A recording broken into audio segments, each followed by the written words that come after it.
Salut à toutes et à tous, merci et bienvenue si vous nous rejoignez sur le Progrès TV donc mbokk yi xarit yi ñi nga am mbégte donc dalal ay doomu ñoom Mbaatu donc ñu fas yéene waxtaane si benn projet boo xamante ni tey am solo goo xamante ni tey voilà dama koy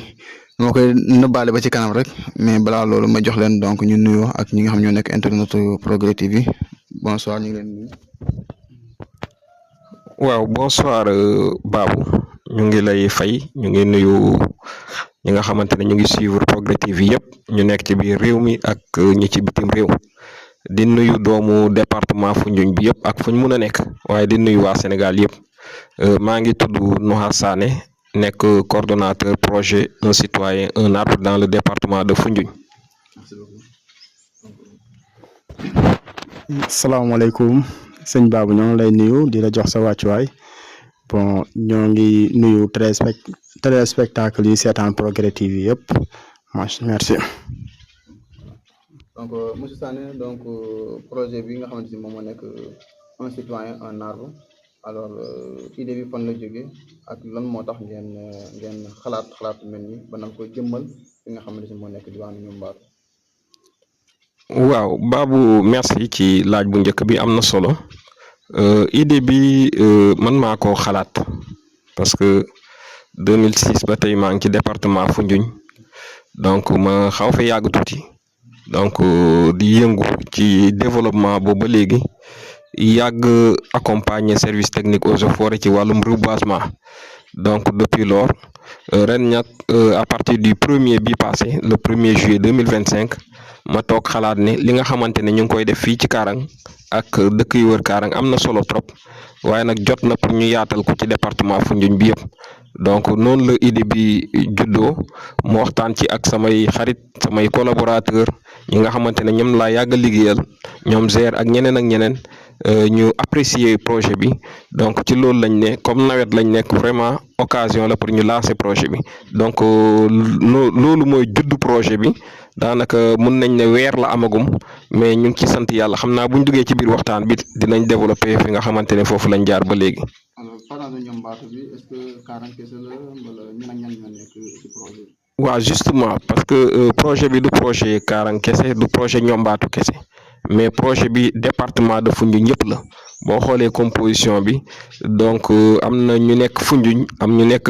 Baria am ñu nekk Kulaar am na ñu nekk Diossong Sokone Passy ba ci dëkk yi nga xamante ne dëkk ndox mi la Samba Gueye bi Toubacouta donc dafa laal département bi yëpp donc loolu moo tax boo xoolee même ci comité de pilotage bi ñu ko piloté dañoo tasaaroo ci biir département bi donc loolu mooy échelle bi nga xamante ne projet bi am na ko mu nekk projet bu yaatoo. alors est-ce que mën nañ xam au moins ñaata gàncax ak yan façon gàncax ngeen fas yéene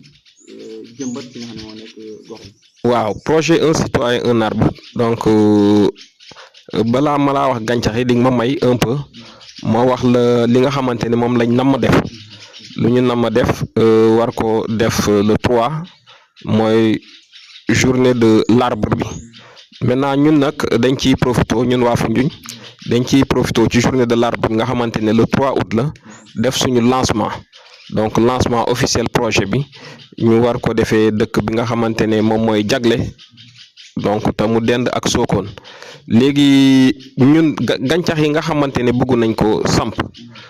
donc yi ñu gënal yi nga xamante ne foofu lañ def focus bi mooy yi nga xamante ne li ñuy wax plante fruitière gàncax yoo xam ne day meññ li nga xam ne nit ñi mun nañ ko lekk li tax ñu tànn loolu mooy dañu seet ne déjà département bi am na opportunité yu bëri tey ni Casamance mel bu ñu neexee Foundiougne mel noonu donc comme boo xoolee kër gi nu mu mel nii lii daal nga xamante ne fii ñu ngi ko tuddee verte Casamance Karang lii lañ bëgg a transplanter tasaare ko ci département bi yëpp donc boo ñëwee fii di nga gis ay orange di nga gis ay mango di nga gis ay limon boo duggee ci jardin bi taqaloog bi di nga fa fekk banaana lu mot ay daanaka fukki xeetu gàncax ñu ngi foofu noonu donc corossol pomme cannelle amul lu manqué fii nii donc loolu lañ bëgg a tasaare ci département bi bu ko defee au moins fu nit dem nga mun fa fekk ay fruits yoo xamante ne di nga ko mën a consommer donc pour dire que par rapport à laaj bi bëgg nañ saxal gàncax mais nag li nga xamante ne moom lañ bëgg a privilégier mooy gàncax yi nga xamante ne day meññ bu ko defee nit ñi di ci lekk jur gi lekk ci nga mun cee jaay tamit yokk sa koom. Donc loolu mooy li nga xamante ne bëgg nañ ko def maintenant dañuy tàmbale ren mais du yem ren incha allah chaque année danañ bëgg di yokk parce que ren boo seetee ba ñuy xalaat projet bi dañu ne woon bu ñu amee 1000 garab yi nga xam ne dañ koy samp déjà suñu objectif atteindre nañ ko maintenant la particularité du projet Babou c'est important de préciser ça. Ce qui fait la différence entre le projet Un citoyen un arbre dans le département de Foundiougne ak yeneen projet yi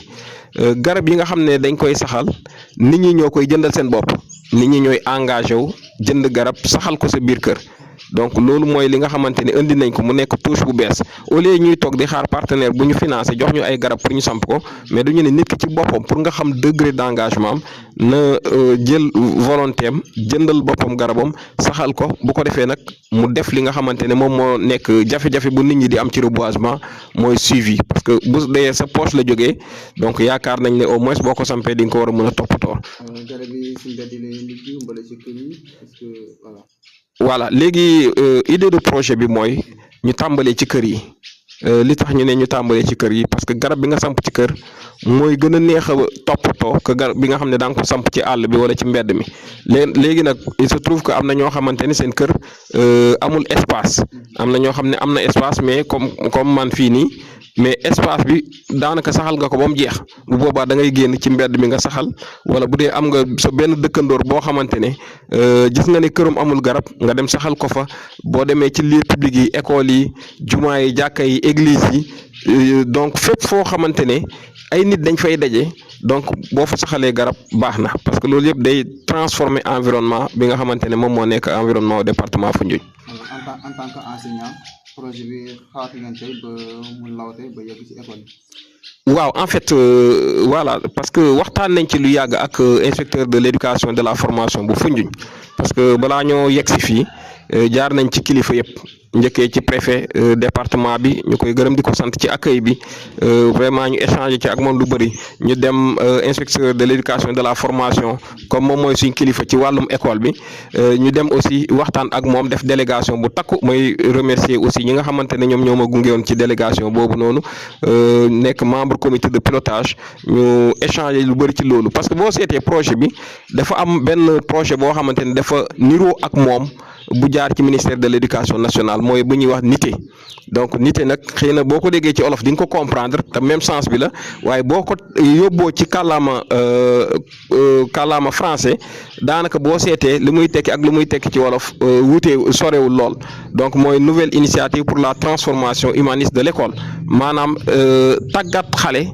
de sorte que ne xale bi dafay nekk citoyen donc boo seetee citoyen bu ñu bëgg a tàggat à travers l'école ak citoyen bi nga xamante ne moom moo nekk ci projet Un citoyen un arbre benn citoyen bi la mooy citoyen sénégalais bi donc gis nga liaison bi nga xamante ne am na entre projet Un citoyen un arbre ak nité bi nga xamante ne moom la ministère de l'éducation nationale bu Sénégal initié ren donc moo tax l'inspecteur de l'éducation et de la formation l'inspecteur d'académie le ministère de l'éducation nationale ñoom dañuy nekk ñoo xamante ne il faut ñu liggéey ak ñoom parce que objectif bi ak orientation bi nga xamante ne moom la ñu am dafa lié ak li nga xamante ne ñoom moom la ñu am. alors waajur yi nga xamante ni donc sans doute ñoom ngeen di collaborer nii donc suñu demee tey ba adopté projet bi donc su ngeen demee tey boo yegg ñi nga xam ñoo nekk seeni doom ëllëg ci école bi yaakaar naa dina war a mën a yomb kon tey waajur yi tey lan ngeen leen di wax pour ñu mën a adopté projet bi def ko seen yëfu bopp ba nga xamante ni yéen su ngeen demee ba duggalante ak xale yi pour war leen ko jàngal war leen a woon fi ñu war a jaar mu nekk ils seront en tout cas des facilitateurs en tout cas mu gën a yomb parce que waajur yi jàngal xale yi sax li nga xam ne yéen lan ngeen leen bëgg a jàngal ci côté boobu noonu mu gën a yomb comme initiative bi nga xam ne nguur gi jël na ko itam donc su boobaa day gën a yomb en tout cas donc lan ngay wax waajur yi nan leen war a mën a def pour projet bi gën a ñoom. waaw Babou yaa ngi may delluwaat école te man bu ma tëjee moom mais c'est bien c'est bien c'est bien parce que boo seetee ci nité boobu ma doon wax dafa am lu ñuy wax un élève un arbre nité moom loolu la génne maanaam ñu tàggat xale yi former leen jàngal leen créer li nga xamante ne mooy culture de la plantation parce que loolu moo ñu manqué en réalité donc bu xale yi amee culture de la plantation ñu dem def li nga xamante ne un élève un arbre ba pare yemuñ foofu noonu ñu ne une école un jardin scolaire donc gis nga pour dire que lépp dafa lié maintenant boo nee école nag mënoo génnee waajur foofu noonu donc pour dire que waajur yi aussi dañoo am responsabilité bu mag foofu noonu am rôle boo xamante ne mën nañ ko jouer parce que xale bu dee dafa dem nga jàngal ko former ko ci wàllum njëmbat bu ñëwee kër ga bu jëmbatee waajur yi suivre wuñ jàppale wuñ ko encouragé wuñ ko day am lu des moo tax foofu ñu ngi ñaax waajur yi non seulement ñu dugal seen loxo ci projet un citoyen un arbre bokk ci waaye nag ñu accompagner encadrer xale yi ba de sorte que ne xale yi bu ñu indee lu bees loo xamante ne xëy na xamuñ ko woon ñu jàppale leen encourager leen parce que xale bu ndaw mu ñëw ne damay saxal garab moo xam benn garab la ñaari garab limon ak yooyu noonu xoolal nga accompagner ko mu dem au bout de quelques années garab bi commencé produire mais yaay ji nga xamante ne moom moo nekk ci kër gi mooy njëkk a bénéficier wu ci garab bi parce que buy togg dana ci dagg yenn saa bu demee ba meññ buy dem marché mun na for dem jaay yokk ci dépense bi donc moo tax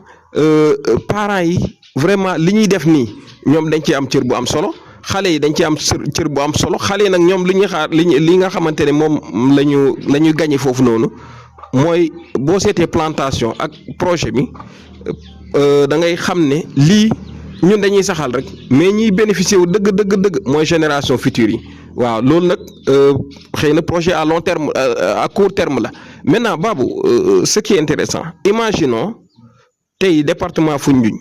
ñu def ko le poumon vert économique de la région de Fatick ou bien zone centre bi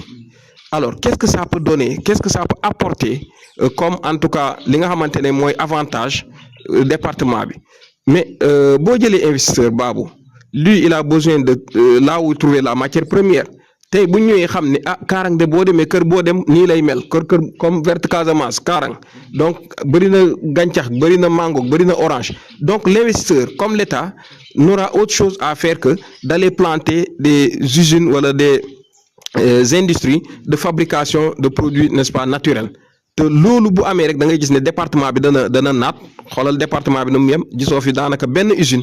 alors que am na opportunité yoo xamante ne war nañ fi mën a def ay usines yoo xamante ne doomu département bi dina ci bénéficier mais dina suqali département bi donc moo tax li ñuy def nii dafa am solo trop donc ñu ñaan ñëpp ñu dugal ci seen loxo. département bi nga laal. donc ku wax département bi wax yaatuwaayam bi ak li fi nekk yëpp waaye est-ce que am ngeen ñoo xamante ni ñu leen jàppale donc ci li nga xam ne moo nekk wàllum finance pour ngeen mën a réaliser en tout cas projet bi. oui Babou merci aussi ci laaj boobu parce que am solo boo xam ne il est important parfois nga expliquer parce que le Sénégalais bu déggee projet rek jàpp na ne financement la crois-moi on a juste écrit des lettres d'information et d'invitation au ministère bind nañ ministère yi nag mais invitation information pour ñu xam comme xëy na temps bi jàmp boo xamante ne yenn yi ñu waroon def ci côté procédure dañ ne buñ ko toppee rek danañ tardé te bëgguñu woon rater le 3 août bi mooy dimanche bi di ñëw pour def suñu lancement moo tax ñu ne juste une information mais il y a personne wala il y a pas un partenaire moo xam ONG la moo xam état la boo xam ne dafay financer li ñuy def maintenant vous allez me poser la question à savoir fan ngeen jëlee moyen fu ñu jëlee moyen mooy Aliou laal ci pochom génne joxe 5000 am ngeen jàpp ci keneen am 2000 ne jël leen 2000 bi keneen am 10 000 20 000 te ñooñu ñëpp boo seetee ñi ci gën a bëri doomu département bi la moo xam fii lañ nekk wala ñu ngi bitim réew donc diaspora bi aussi ñu leen di féliciter parce que gis nañ li nga xamante ne ñu ngi koy def donte c'est le début mais nag une action n'est jamais petite surtout lu mel nii donc am na ñoo xamante ne dañ leen informer ñu ne dañ ciy dugal seen loxo am ñoo xamante ne dañoo jot information boobu na rek téléphoné laajte numéro Wave bi nga xamante ne fa la mën a dugal xaalis bi ni ñuy jox leen numéro bi ñu envoyé ne loolu mooy suñu contribution ci li nga xamante ne mooy développement département de Foundiougne donc les fils du département et les filles du département de Foundiougne ñoom ñoo nekk di accompagner le projet un citoyen un arbre donc liñ ci jublu mooy réussir la journée du 3 donc xam nga boo wootee nit ñi dañuy ñëw te nit nag doo ko déplacer mu jógee région ba région jógee dëkk ba dëkk ñëw te doo ko defal teranga donc loolu rek lañ ci jublu moo tax vraiment ñooñu dañ leen di gërëm di leen sant bu baax mais nag comme niñ koy waxee ndimbal na ca fekk loxol borom comité de pilotage bi c'est l'occasion aussi de les remercier les volontaires qui se sont engagés parce que neexul ñu wax la benn mbir nga dugal ci sa loxo ne bokk naa engagé wu ne di nga jël garab di nga jënd saxal ñu ne dañuy def lancement nga ne danaa dugal sama loxo sama poche génnee pour ñu mën a teral suñuy gan ñu ne déedéet waaye dañuy dem nga ne dinaa paas dem assister à la journée n'est-ce pas de lancement moo tax loolu tuutiwul si ñun Babou c'est pas petit c'est important c'est des actes yi nga xamante ne xëy na ki koy def danaan def naa lu ndaw mais c'est nous c'est extrêmement important et surtout phase bu ñu toll xam nga un début de projet c'est pas facile donc ñi comprendre projet bi accepter ko jël ko et Babou moi je suis frappé quand je vois les membres du comité de pilotage ay mag yoo xam ne dañoo liggéey ci administration bu retraité je peux citer 2 wala 3 si ñoom donc ku mel ni madame Dia qui est à Passy ku mel ni le doyen Cissé qui a travaillé à l'IEF de Foundiougne ba dem retraite waroon noppalu ñoom Cheikh Sy ba ñu déggee projet bi ñu ne non duñ ko bàyyee ndaw ñi donc dañuy ànd ak ñoom fu ñu war a déplacer ñun ñooy déplacer wu ensemble def yenn activités ensemble donc pour dire combien le projet est sérieux et que nous en tant que coordonnateur vraiment loolu daf ñuy toucher mais daf ñuy permettre au moins ñu am benn culture boo xam ne dañ koy dugal ci suñu xel mooy l'obligation de résultat et vraiment on est en train d'y travailler avec le comité de pilotage pour au moins ñu mën a atteindre objectif boobu et je dis que déjà c'est un bon début hein parce que quelqu'un qui s'était fixé comme objectif de départ 1000 arbres laay saxal donc au moment où nous avons dépassé 1500 arbres yoo xam ne volontaires yi ñoo jël engagement pour def ko tout de suite il y a quelqu'un qui m'a envoyé une vidéo teg ay garabam ci oto benn 4x4 il s'était engagé pour 3 au début ba muy jël engagement 3 la defoon aujourd'hui il a mis 150 ci 4x4 bi ne dama koy samp te bu soobee yàlla balaa nawet bi di jeex danaa sampaat yeneen donc pour dire le niveau et le degré d'engagement des fils du département pour accompagner le projet là et ça nous va droit au cœur. alors ñu ngi fi ak jeune donc Zé donc ñu bàyyi la donc ndaw ñi donc projet bi naka ngeen ko gisee. voilà merci Babou bon ma présenter sama bopp si tuuti rek mooy maa ngi tudd Aliou Ba nekk fii Karang bon di wax ne ma bokk si comité de pilotage bi. nekk ci côté organisation ay sécurité suñu doyen suñu tonton Cheikh Tidiane di ñu ci encadré di ñu ci gunge ñu koy nuyu au passage parce que jàmbaar leen waaw ñun tey jeunes yi dama ne projet bi suñu projet la parce que doyen Sané moo ngi koy wax léegi ne ñoom mën leen jëmbat mooy loolu mais njëriñ gi ñun la. parce que tey lu ëpp ci garab yi ñuy dundee suñuy maam wala suñuy baay ñoo ko fi jiwoon bàyyi ko mais tey ñun ñoo ci bénéficier kon dafa mel ni à chaque fois ñun dañ koy transformer de génération en génération parce que tey boo jëmbatee garab njëriñ ji yow xamal rek jëmbat nga mais suba ku muy njëriñ xamoo ko te lu am solo damay ñëw ci aspect côté technique yi rek mooy que ñun luñ comme lu ko doyen waxee léegi.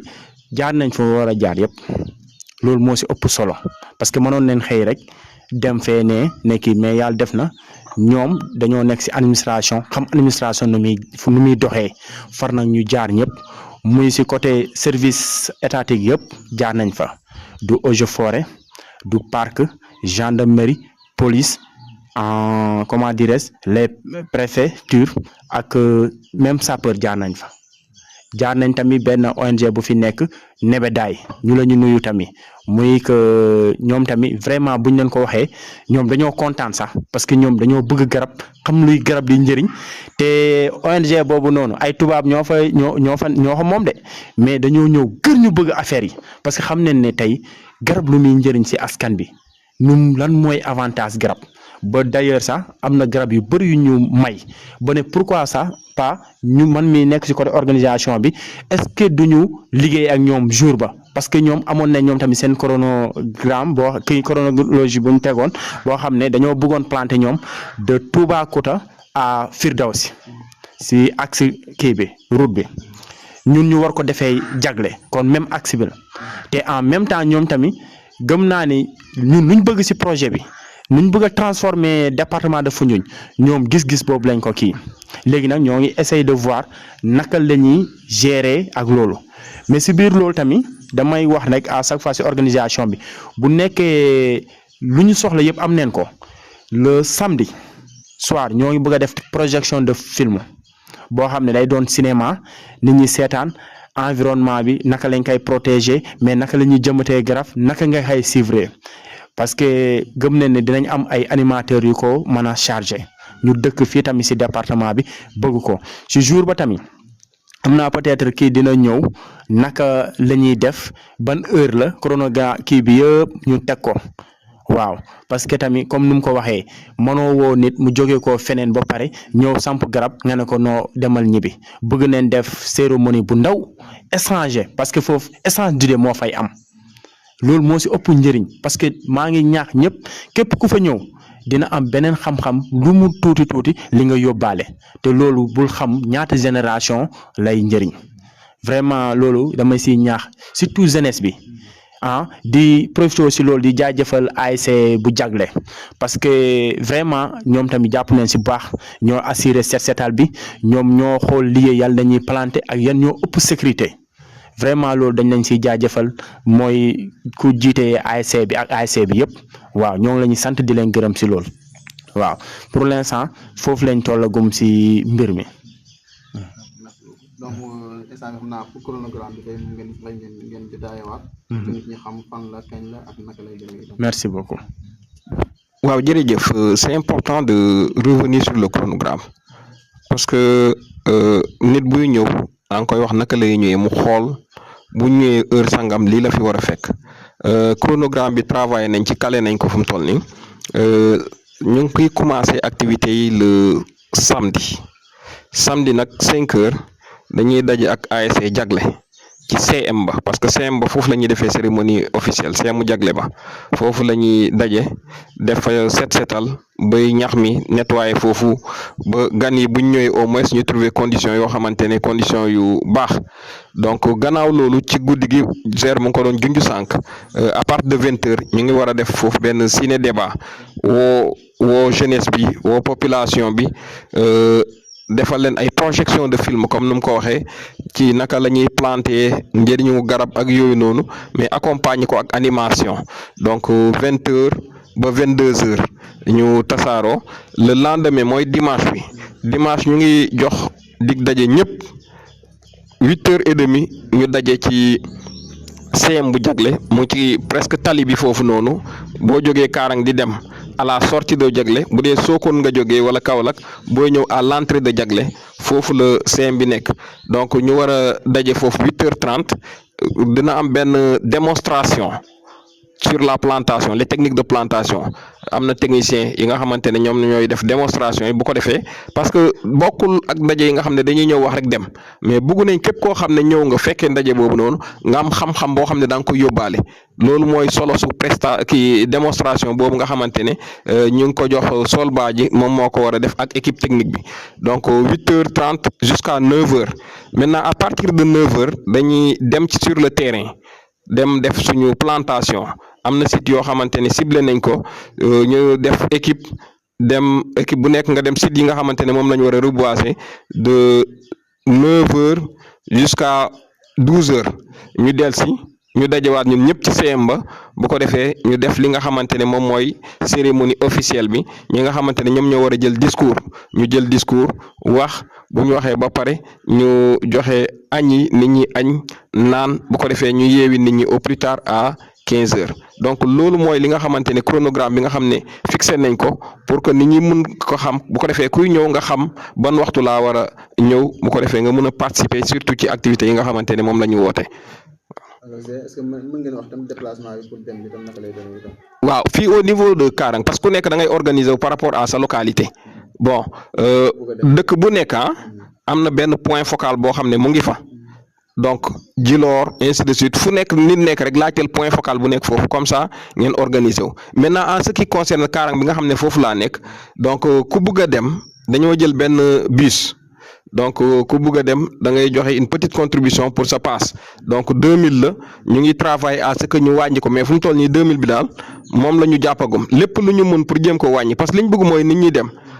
pour le moment au moment où nous parlons il y a 29 qui sont inscrits pour dem au minimum bëgg nañ am 50 personnes yu jógee Karang dem fekki ñeneen ñi nga xamante ne ñoom ñooy jóge ci yeneen gox-goxaat yi ñu daje fa bu ko defee au moins ñu réussir la mobilisation parce que là aussi Babou ça me tient à cœur c'est une première édition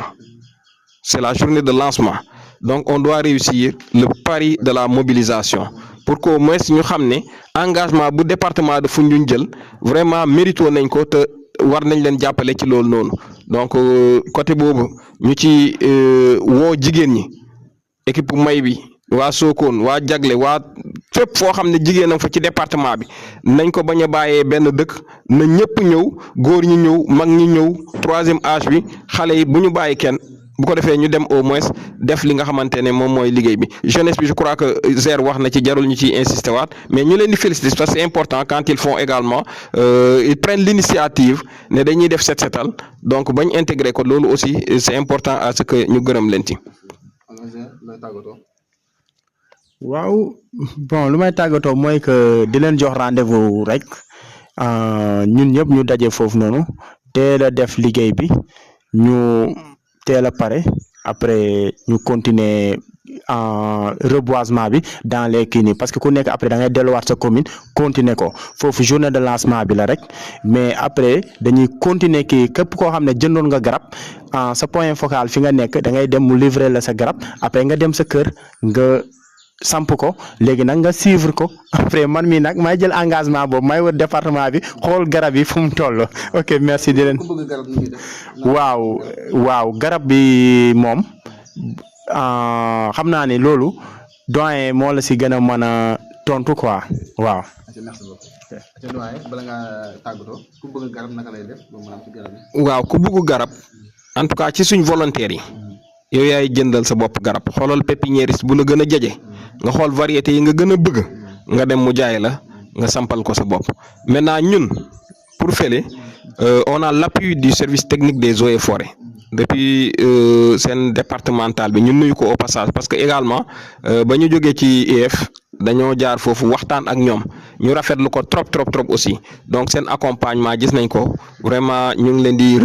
remercier chef de service yëpp donc ñun le jour J garab yi duñ ko jënd techniciens yi ñoom ñoo ñu koy may mooy secteur Foundiougne secteur Passy secteur Diossong secteur Sokone ak secteur Karang